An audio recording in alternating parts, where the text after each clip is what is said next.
بسم اللہ الرحمن الرحیم۔ السلام علیکم ورحمۃ اللہ وبرکاتہ۔ محترم سامعین، امام ترمذی رحمۃ اللہ علیہ اپنے وقت کے بہت بڑے محدث اور حکیم تھے۔ حدیث کی مشہور کتاب ترمذی شریف آپ نے ہی لکھی ہے۔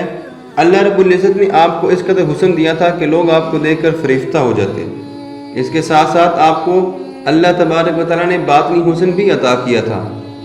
آپ جوانی کے عالم میں ایک دن اپنے مطلب میں بیٹھے ہوئے کام کر رہے تھے کہ ایک عورت اندر آئی اور آتے ہی اس نے اپنا چہرہ کھول دیا۔ عورت نہایت حسین و جمیل تھی اور وہ آ کر آپ سے کہنے لگی کہ میں آپ کے حسن پر فدا ہوں اور کئی دنوں سے موقع کی تلاش میں تھی۔ آج بہت مشکل سے تنہائی ملی ہے، آپ میری خواہش پوری کر دیں۔ امام ترمذی رحمۃ اللہ علیہ کے دل پر خوف خدا اتنا غالب ہوا کہ آپ رو پڑے اور اتنا روئے کہ وہ عورت شرمندہ ہو کر واپس چلی گئی اور آپ دیر تک روتے رہے۔ مدت گزر گئی، آپ اس بات کو بھول گئے اور جوانی سے بڑھاپے میں داخل ہو گئے، بال سفید ہو گئے۔ ایک دن مصلی پر بیٹھے تھے کہ دل میں خیال پیدا ہوا کہ اگر اس وقت میں اس عورت کی خواہش پوری کر دیتا اور بعد میں توبہ قبول کر لیتا تو کیا ہوتا۔ لیکن جیسے یہ خیال دل میں آیا تو فوراً پھر رونے لگے اور کہنے لگے، اے رب کریم، اے اللہ ذوالجلال والاکرام، اے غفور الرحیم، تیرا لاکھ لاکھ شکر ہے کہ جوانی میں تو یہ حالت تھی کہ میں گناہ کا نام سن کر اتنا رویا تھا کہ وہ عورت میرے رونے سے بھاگ گئی شرمندہ ہو کے۔ اب میرے بال سفید ہو گئے تو کیا میرا دل بھی سیاہ ہو گیا ہے جو میرے دل میں اس گناہ کا خیال پیدا ہوا؟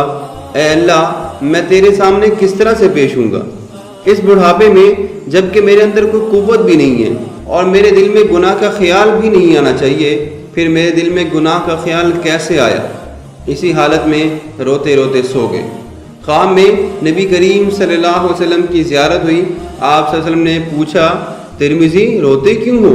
عرض کیا، محبوب، جوانی کا زمانہ قوت کا شہوت کا زمانہ تھا، زور تھا، تب تو اللہ کا خوف اتنا تھا کہ گناہ کی بات سن کر ہی اللہ کے خوف سے رونے لگ گیا تھا، لیکن اب جب کہ بال بھی سفید ہو گئے اور بڑھاپا بھی آ گیا ہے تو دل اس قدر سیاہ ہو گیا کہ یہ خیال آیا کہ اس وقت خواہش پوری کر لیتا اور بعد میں توبہ کر لیتا، اس لیے پریشان ہوں۔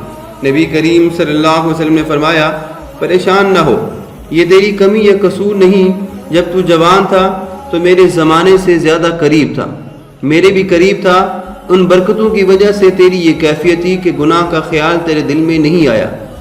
اب تجھ پر بڑھاپا آ گیا ہے تو میرے زمانے سے بھی دور ہو گیا ہے، دوری پیدا ہو گئی ہے، اس لیے اب دل میں گناہ کا وسوسہ پیدا ہوا، بس توبہ استغفار کر، اللہ تبارک و تعالیٰ معاف فرمانے والا ہے۔ محترم سامعین، یہ تھا حضرت امام ترمذی رحمۃ اللہ علیہ کا ایک مختصر سا واقعہ۔